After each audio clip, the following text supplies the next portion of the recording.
Oi, gente, bem-vindo a mais um Caminhos da Diversidade. Hoje falaremos em tecnologias assistivas sobre os investimentos em pesquisa, ciência e tecnologia nessa área. Falaremos sobre a Lei Brasileira de Inclusão, seu artigo 1º e 2º, que são muito importantes, que mudam o conceito de deficiência, e entrevistaremos René Lazari. René Lazari perdeu sua visão, é um ativista da causa das pessoas com deficiência e também um membro muito atuante nos conselhos municipais e estaduais.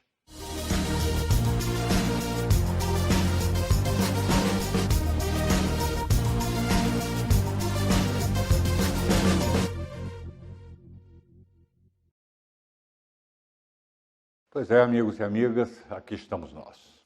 Tecnologia assistiva. Eu trouxe hoje um conceito de tecnologia assistiva. Muitas pessoas dão um conceito aqui, um conceito ali, e eu resolvi procurar um conceito, eu anotei numa ficha, que mais achei coerente o que seria tecnologia assistiva. Tecnologia assistiva é o nome dado ao conjunto de recursos utilizados para ajudar as pessoas com deficiência com suas habilidades funcionais, tornando sua vida mais fácil e independente, promovendo melhor qualidade de vida e inclusão social. As tecnologias assistivas agem de forma a ampliar a mobilidade, comunicação e habilidades de aprendizado. Eu tinha ficado de apresentar algumas tecnologias assistivas, mas nós passamos recente um fato que muito alarmante para todos nós brasileiros e para a comunidade científica internacional, que foi o nosso Museu Histórico da Quinta da Boa Vista sofrer um incêndio e ficar completamente destruído em seu pavilhão principal. Aí vocês vão dizer, o que tem isso a ver com tecnologia assistiva? Tem tudo a ver. Tem tudo a ver, principalmente, que nós estamos num ano de eleição. Tá? E eu quero que vocês estejam atentos a alguns fatores. A queima daquele museu foi muito mais do que simplesmente a queima de um prédio histórico. Para muitos, aquele museu ali era um local de passeio, de namoro, mas para a comunidade científica, ali estavam guardadas 20 milhões de peças em seu acervo. Ali havia um centro de pesquisa, ali havia uma universidade, uma biblioteca, cursos de pós-graduação. As verbas destinadas ao museu eram verbas também voltadas à ciência e tecnologia, à pesquisa. E a queima deste museu mostra a falência de nossas instituições e os baixos investimentos, o descaso que vem sofrendo a pesquisa científica e a tecnologia em nosso país. E a tecnologia assistiva, ela depende dessas verbas. É completamente absurdo em nosso país. Eu peguei dados que aqui estão nessas fichas que eu trouxe, vermos os investimentos em ciência e tecnologia, enquanto a população aumenta, enquanto os números de deficientes aumentam em nosso país, os números de investimentos diminuírem. O programa Viver Sem Limites, que é um programa inteiramente voltado às pessoas com deficiência, ele, dentro de seu fundo, de sua verba, de seu orçamento, prevê investimento em pesquisa e tecnologia. Mas o que acontece com o Viver Sem Limites? Em 2014, de uma verba de 440 milhões aproximadamente, a 2017, uma verba de 650 milhões, que corresponde, parece muito, mas que corresponde a 0,03% dos gastos públicos, não é nada perto dos gastos públicos. Esta verba de 2017, insisto, de 650 milhões, de mais de 650 milhões, que foi uma verba do orçamento do ano de 2016, na nova gestão que temos hoje em nosso país, caiu para 26 milhões e 500 mil reais. Dos quais, em 2017, dos 650 milhões, menos de 1 milhão foram investidos em ciência, tecnologia e pesquisa para a pessoa com deficiência. No de 2017, apesar de ter caído de 650 milhões para 26 milhões e 500 mil, R$ 1.266.000 foram investidos em ciência e tecnologia. R$ 1.266.000 em ciência e tecnologia, em pesquisa para tecnologia assistiva. É muito dinheiro? Não, não é nada. Se nós pensarmos em 45 milhões de pessoas com deficiência em nosso país, como diz o IBGE, isso implica em ser 0,02 centavos investido por pessoa. Toda casa tem um bujão de gás. Você paga de imposto num bujão de gás absurdamente mais do que foi investido por pessoa. Esse descaso nos leva a ter uma tecnologia assistiva cara, de acesso para poucas pessoas em nosso país. É necessário cobrarmos de nossas autoridades maior investimento em tecnologia assistiva, maior investimento em pesquisa, maiores benefícios.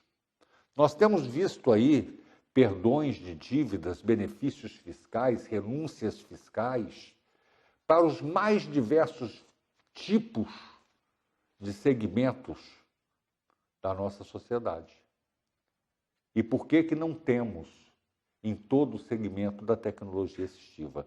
Por que não temos na tecnologia assistiva os mesmos incentivos que deram agora para a indústria automobilística, na ordem de 1,5 bilhão, para melhorar a aparência e o conforto dos carros nacionais? Só que neste acordo não está incluído a acessibilidade e a inclusão. Nós precisamos, urgente, pressionar as autoridades. O Banco do Brasil financia. Sim, o Banco do Brasil financia tecnologia assistiva com restrições. Primeiro, tem que ser correntista do Banco do Brasil. Elimina um monte de gente, porque a maior parte da população não consegue abrir uma conta bancária, porque não comprova renda, porque não comprova endereço, uma série de fatores. Além de ser correntista do Banco do Brasil, você tem que ter crédito. Ter crédito significa estar com o nome limpo. Com as crises financeiras sucessivas que nós tivemos no nosso país, 65 milhões de pessoas estão com seus nomes nos cadastros de negativação.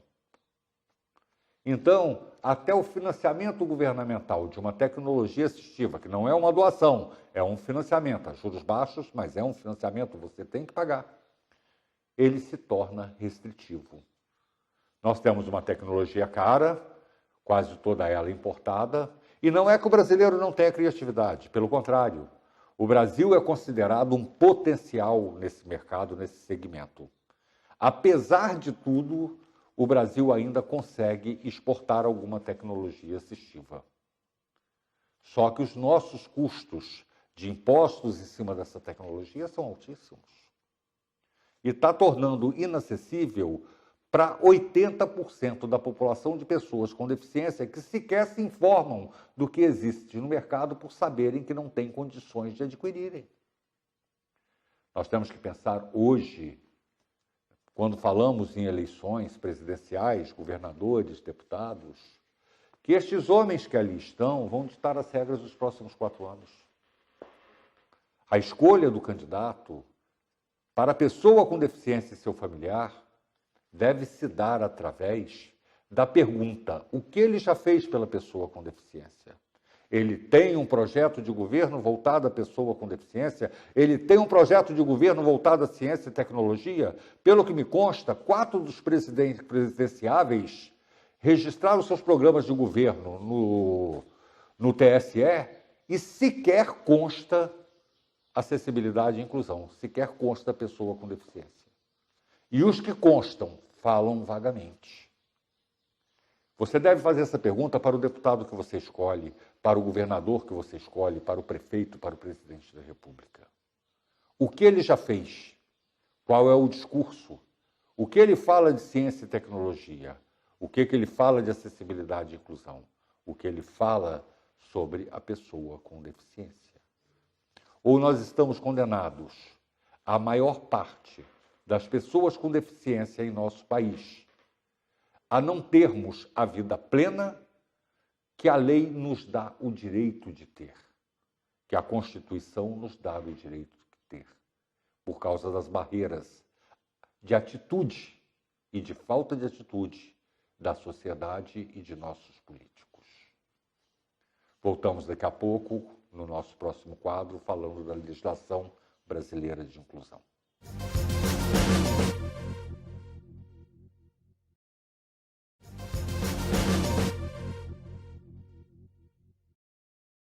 Bom, meus amigos, minhas amigas, estamos de volta. Vamos falar um pouquinho sobre a Lei Brasileira de Inclusão agora, né?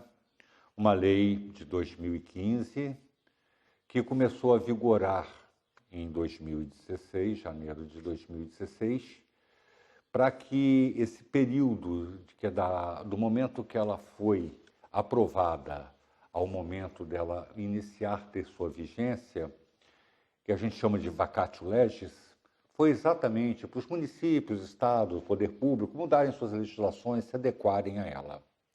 É uma lei que veio mudar muita coisa. Mudou o Código Civil, mudou o Código Penal, mudou o Estatuto da Criança e do Adolescente, mudou a Lei de Diretrizes e Bases da Educação.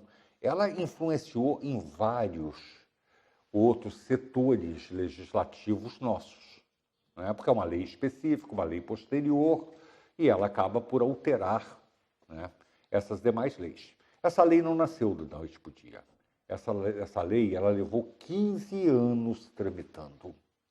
Ela levou 15 anos sendo analisada, discutida, emendada, relatada, até que se chegasse a um consenso e ela fosse votada, aprovada e promulgada.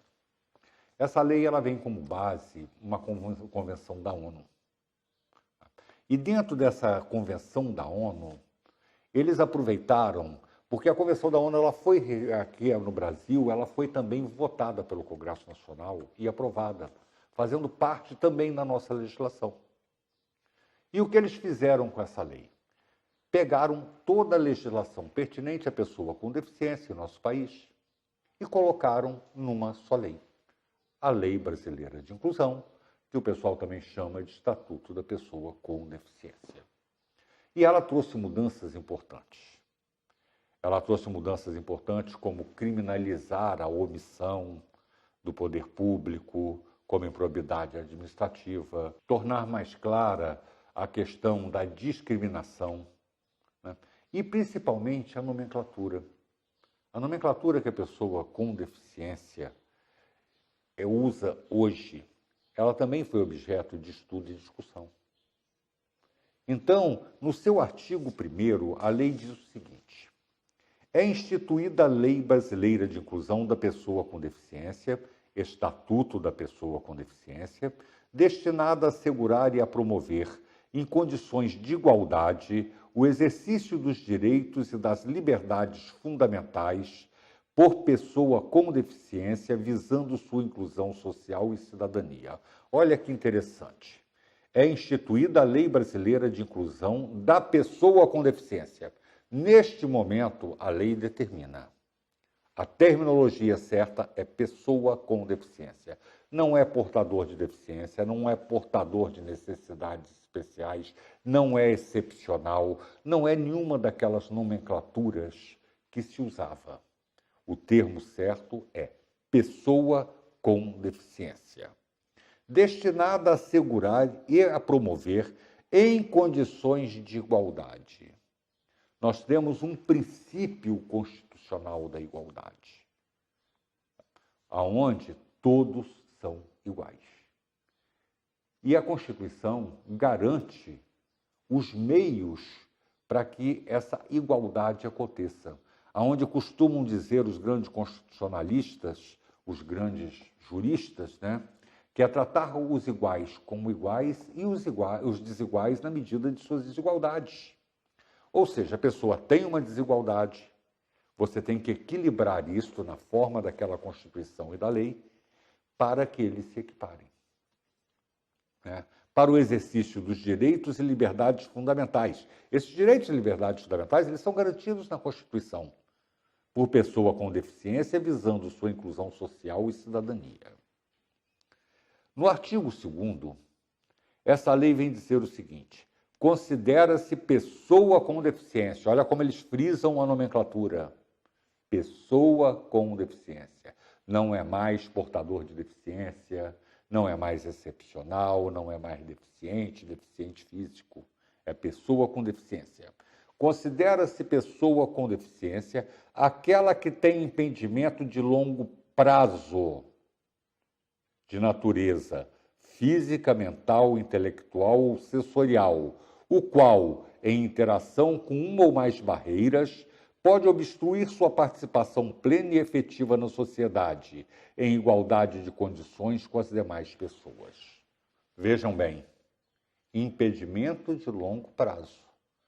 Ou seja, aquela mobilidade reduzida provisória não caracteriza uma deficiência. Qualquer tipo de lesão provisória não caracteriza a deficiência. É óbvio que uma pessoa que está com mobilidade reduzida provisória, ela é protegida por esta lei. Ela é protegida na sua prioridade de atendimento em vários fatores. Mas isso não, aos olhos da lei, a caracteriza ou a beneficia como pessoa com deficiência.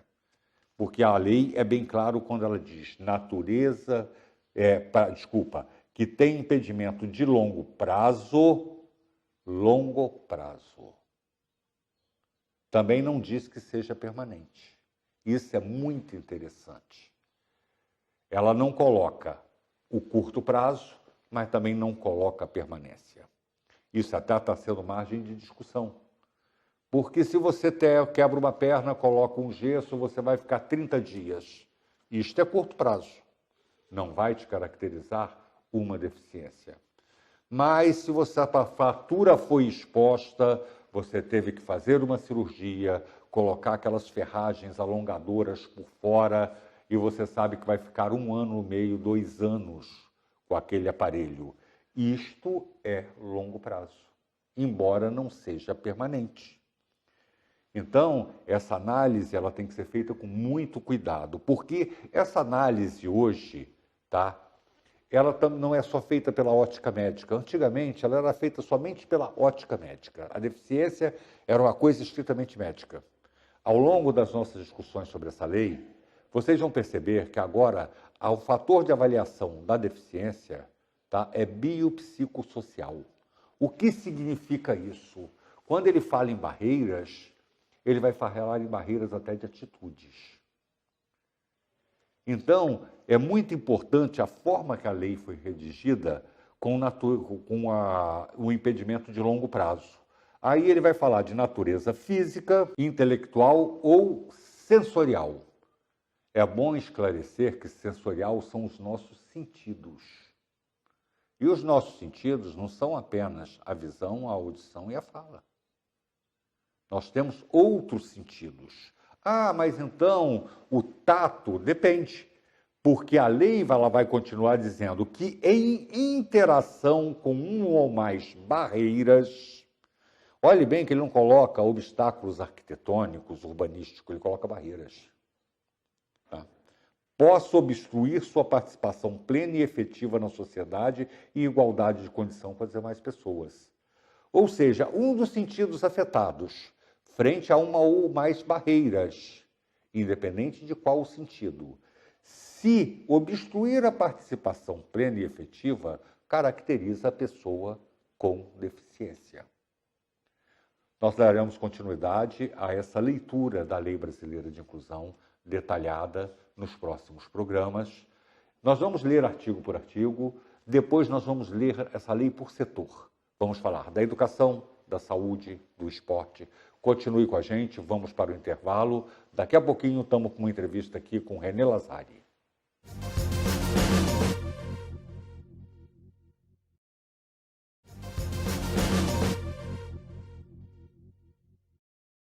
Olá, gente, estamos de volta, Caminhos da Diversidade. E agora nós vamos bater um papo com meu amigo René Lazari.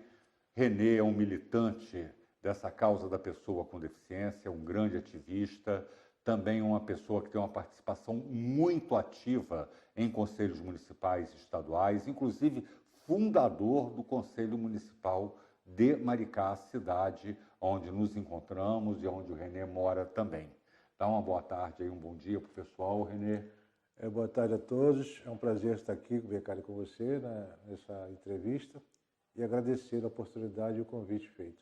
Eu que agradeço a você, Renê.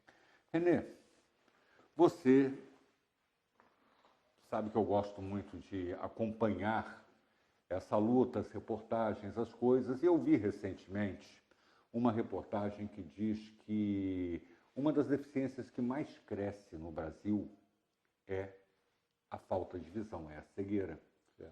E vi também uma coisa da ONU dizendo que 70% dos casos de cegueira nos países em desenvolvimento ou subdesenvolvidos são originários de doenças relacionadas à pobreza.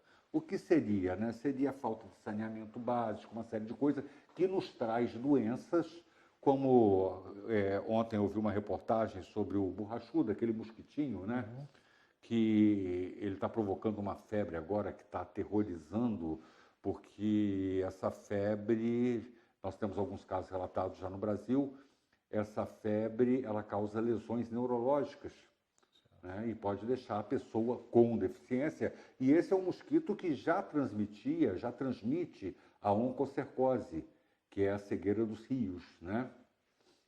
E as pessoas, no seu senso comum, Renê, elas dizem sempre assim, eu sempre ouvi falar isso desde pequeno, não, a pessoa que nasce cega, nasce sem visão, é mais fácil porque ela vai se adaptando, né? Agora, a pessoa já adulta perder a visão, né? As pessoas têm assim, aquele horror do adulto perder a visão, né? E você é uma pessoa que eu sei que perdeu a visão já adulto, não pode dizer velho, né, Renê? Não, velho não. Velho não pode, tá certo. Você perdeu a sua visão já adulto.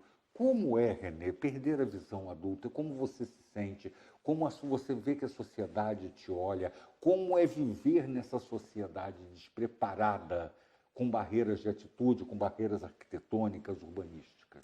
Bom, na realidade, Beccari, a perda da visão,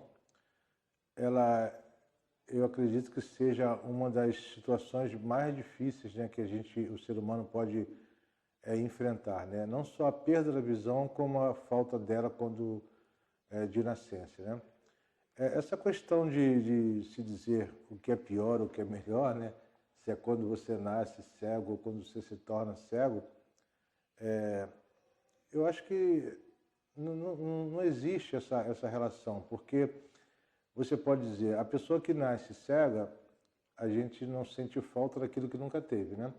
Então ela pode dizer assim, você não sente falta da visão porque você nunca teve, você não sabe o que é enxergar. Mas ao mesmo tempo que você que perde a visão na idade adulta, como eu, você também sabe o que é enxergar e sabe a falta que faz, né? Então a dificuldade tanto faz, tanto quanto você nasce cego, quanto você adquire a cegueira, todas elas são bem complicadas. Então, e não só a cegueira, como todas as deficiências são bem difíceis, né? Então eu acredito assim, para mim, que perdi a visão aos 49 anos de idade, eu enfrentei uma dificuldade muito, muito grande, né? Primeiro aquela situação de e agora, né? O que vai ser, né? Como é que vai ser, né? O que eu faço, né? De que maneira eu faço? E vem logo aquele período de luto, aquele período de, no meu caso, eu não atingi uma depressão, mas cheguei perto, né? E graças a Deus e a minha família eu consegui revirar o negócio ao contrário e sacudir a poeira, como dizem popularmente, né? E busquei, na realidade, algum sentido em tudo isso, né? Busquei algum propósito em tudo isso que estava acontecendo comigo, né? E graças a Deus eu encontrei isso, encontrei esse propósito e a partir daí, um dia após o outro, superando realmente dificuldades e barreiras, né? E eu costumo dizer que as barreiras estruturais que nós enfrentamos, como a falta de um piso tátil, como a falta de uma calçada acessível, como a falta de um sinal sonoro, como a falta de toda a estrutura que você precisa para você ter uma mobilidade, no mínimo, que você possa caminhar, né, sozinho, com independência, coisa que até hoje, depois de 11 anos de cegueira, eu ainda não adquiri totalmente, justamente pela essa falta de total acessibilidade mesmo, né? Além de todas essas dificuldades que nós enfrentamos, que nós conseguimos vencer a cada dia com toda dificuldade, que é a falta, como eu falei, a falta do piso, a falta de uma calçada, mas de todas elas, a pior de todas é a barreira atitudinal, a atitude das pessoas, o preconceito, a falta de conhecimento de como lidar com o cego, de como lidar com aquela pessoa deficiente, entendeu? Eu, essa semana, inclusive, eu tive uma triste surpresa ao ter acesso a um relatório de pessoas com deficiência do nosso município, né? Quando eles falam de deficiente intelectual, deficiente físico, deficiente auditivo, mas no momento que ele vai falar do deficiente visual, hoje, em 2018, tá? Mês 9 de 2018, eu tive acesso a esse relatório do mês de janeiro de 2018 até julho de 2018. Ele associa o deficiente visual com o doente mental. Ele coloca ali no mesmo campo doente mental e deficiente visual. São tantas pessoas dentro do nosso município. Então, para você ver o preconceito e os absurdos que ainda você tem que conviver com eles ainda hoje.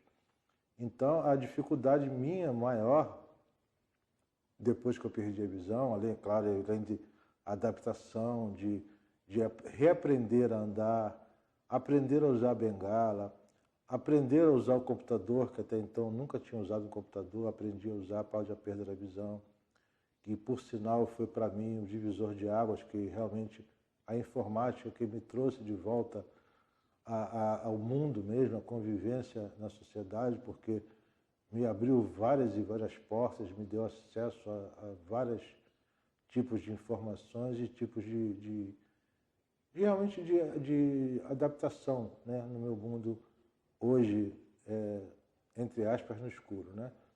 Que hoje eu até digo que eu estou mais na luz do que eu estava antes. Então, eu preciso, essa dificuldade maior para mim, hoje, são as barreiras atitudinais. É complicado, né? Realmente. Mas nós vamos voltar nessa parte da barreira atitudinal, inclusive do computador, que tem tudo a ver com a tecnologia assistiva e o investimento em tecnologia, que eu falei agora há pouco no primeiro quadro. É muito importante falarmos sobre isso, né? Porque fazer valer a Lei Brasileira de Inclusão, né, aonde quebrar essas barreiras para acabar com essa desigualdade para a vida plena. E o governo não está investindo nisso. Nós vamos para um breve comercial, voltamos daqui a pouco com René Lazari em Caminhos da Diversidade.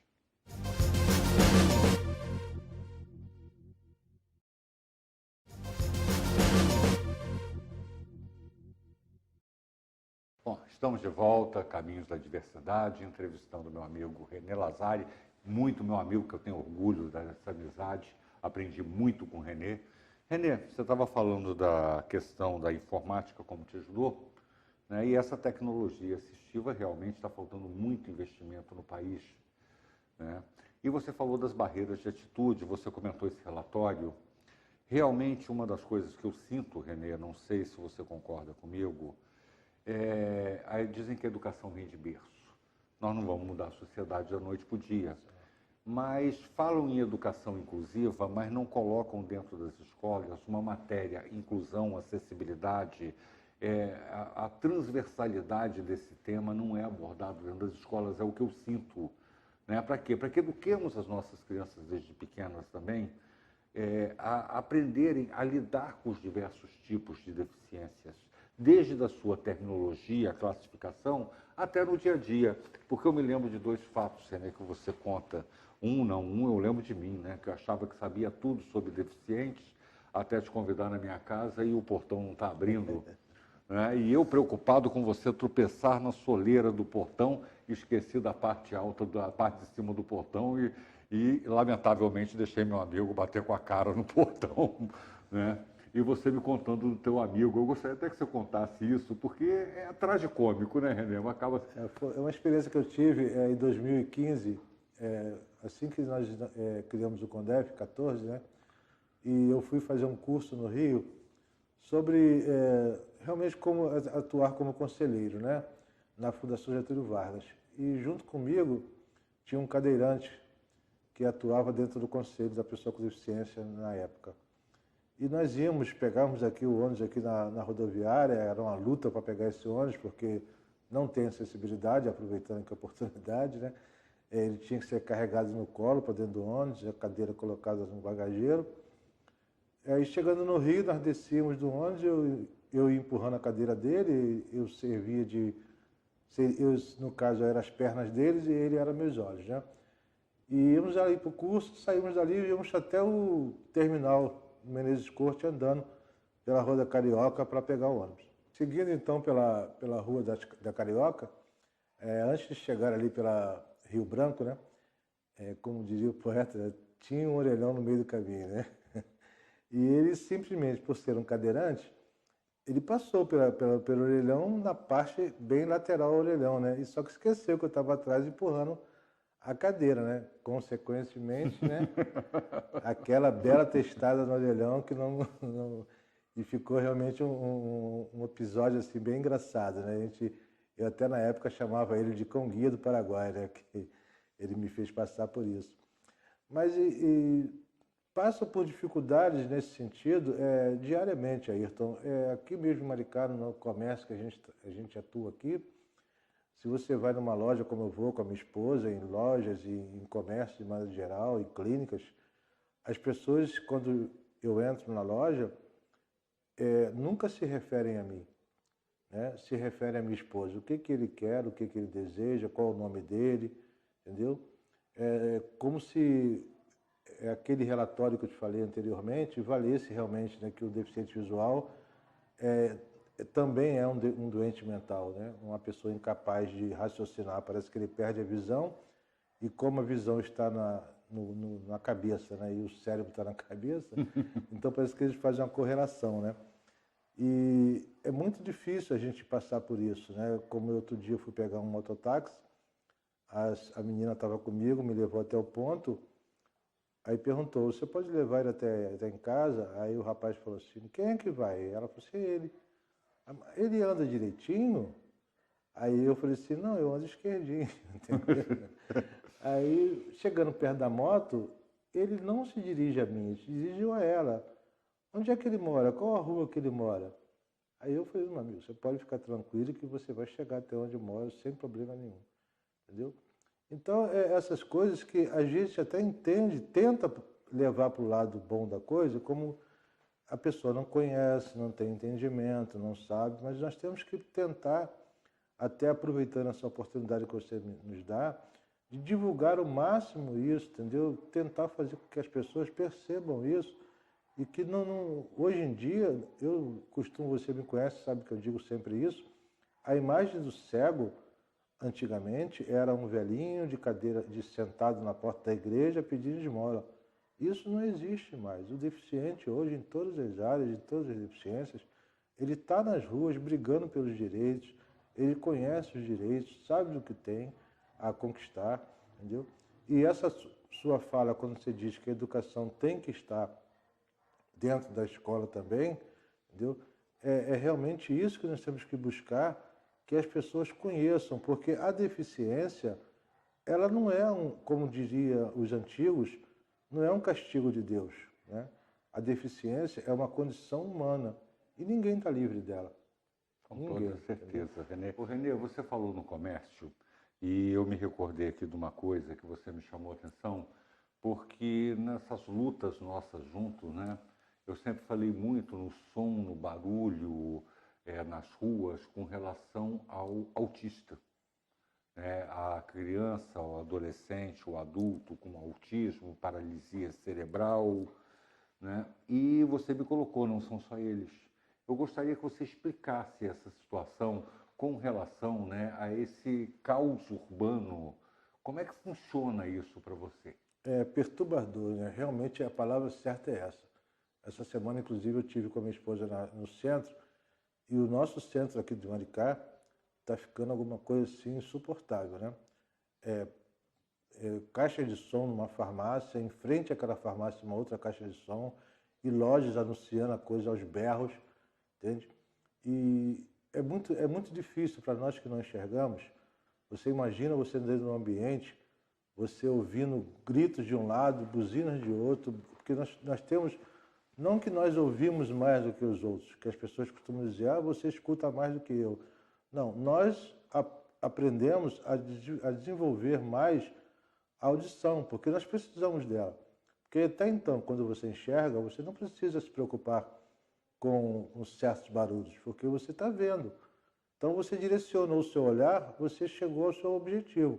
Agora, você não enxergando, você tem que procurar suprir a falta da visão de alguma forma. Então você vai pela audição e pelo tato, principalmente, né? São os dois sentidos. A audição, você aguça mais ela, então você começa a perceber mais os sons. Você ouve uma música hoje, você começa a perceber o som dos instrumentos que estão dentro daquela música. Você não ouve um todo, você percebe o instrumento por instrumento que está tocando ali. Então, se você tiver muito barulho, aquilo te perturba, te deixa totalmente desnorteado até. E isso até é uma pauta que eu vou colocar no nosso conselho, para juntar o conselho da pessoa com deficiência com a fiscalização do PROCON, com a fiscalização do INEA, para que nós façamos uma medição desses ruídos na cidade. Porque não só o autista, como o deficiente visual, e até a pessoa sem deficiência mesmo, a pessoa que tem uma sensibilidade maior, ela fica totalmente perturbada, aquilo incomoda. Pelo contrário, eu acho que os comerciantes têm que entender que aquilo não traz o cliente, aquilo até espanta, porque você entrar dentro de uma loja com aquele barulho todo, aquela gritaria dentro da loja, você não consegue nem comprar. Com toda certeza. Eu sento num barzinho, eu não tenho uma audição mais apurada, até pelo contrário, a idade vai fazendo a gente perder um pouco, né?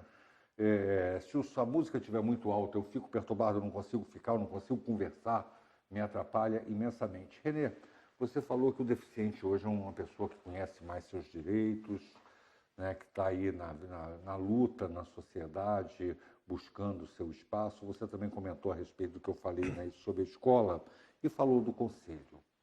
Você foi um cara que brigou pelo conselho da cidade, né, pela criação do conselho. Você foi presidente do conselho, está presidente do conselho novamente. Qual a importância? Vamos trazer, porque olha só, Renê, eu vi uma pesquisa recente que diz que nem 15% das pessoas com deficiência conhecem a Lei Brasileira de Inclusão, né? Qual a importância dos conselhos municipais para a aplicação da Lei Brasileira de Inclusão? Qual a importância dos deficientes, das pessoas com deficiência, procurarem os conselhos, aonde não tiver, fazerem os conselhos? Como eles podem interferir neste processo de humanização da sociedade, da cidade, para as pessoas com deficiência? Bom, o Conselho da Pessoa com Deficiência, como todo conselho de direito, ele busca realmente a garantia de direitos, né? Como diz o próprio nome, Conselho Municipal de Defesa dos Direitos da Pessoa com Deficiência. Então, essa organização, que é um órgão da sociedade civil, de composição paritária, isso é por lei.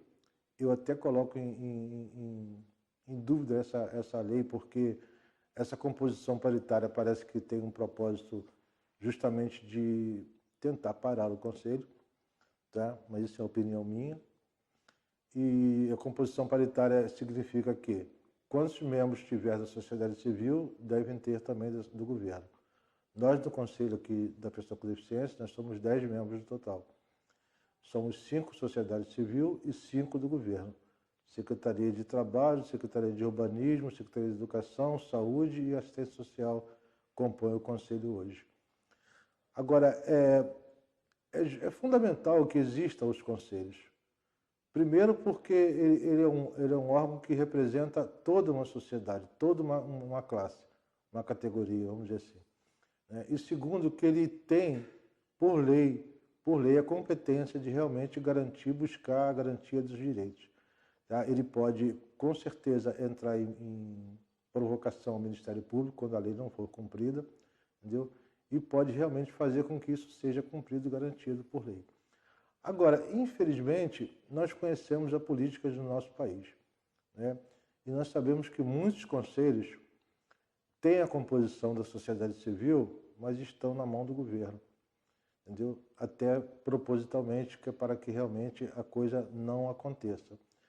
E eu, há 5 anos dentro do Conselho da Pessoa com Deficiência, a minha luta hoje, justamente, lá desde o início, é fazer com que o Conselho seja respeitado, visto como órgão de direito, visto como um órgão que, eu costumo dizer, não é uma arma apontada para ninguém, e sim uma ferramenta na mão de quem souber usar.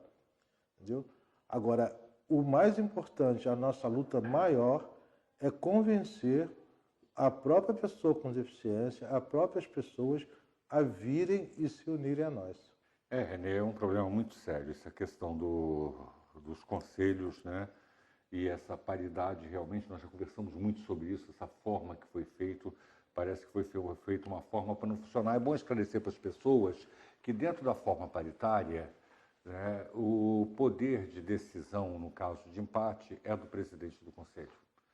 E o que acontece? Um ano a presidência é da sociedade civil, outro ano é do governo. Então você tem que, no ano do governo, se não for interesse do governo, nada é aprovado. No ano da sociedade civil, se não for do interesse do governo, os membros do governo não vão às reuniões, não tem quórum, nada é decidido. Eu sou Ayrton Becali, em Caminhos da Diversidade. Acabamos de entrevistar Renê Lazari, que eu tenho orgulho de dizer meu amigo, né? E eu gostaria que o Renê, livremente, qual o seu recado para a sociedade, para as pessoas, seja a respeito da deficiência, seja a respeito de conselho, o que você gostaria de falar para as pessoas agora? Bom, em primeiro lugar, mais uma vez te agradecer pela oportunidade, parabenizar a você pelo programa, o Canal 10 também, e dizer o seguinte, o mais importante de tudo na vida do ser humano, né, é nós termos respeito um pelos outros. Procurarmos nos colocar sempre no lugar um do outro. Porque, como eu falei aqui anteriormente, a deficiência é uma condição humana que ninguém está livre dela. Então, hoje, eu estou deficiente, entendeu? Eu não era até os 49 anos de idade. Então, muita coisa eu aprendi a partir daí, tá? Mas eu acho que as pessoas não precisam passar por isso para aprender. Então, juntem-se a nós nas nossas lutas, porque a luta da pessoa com deficiência é uma luta que perpassa a todos os outros segmentos. Porque ele passa pela criança, pelo jovem, pelo adulto e pelo idoso. Bom, estamos encerrando mais um programa, Caminhos da Diversidade, no Canal 10, com você em qualquer lugar, a todo instante.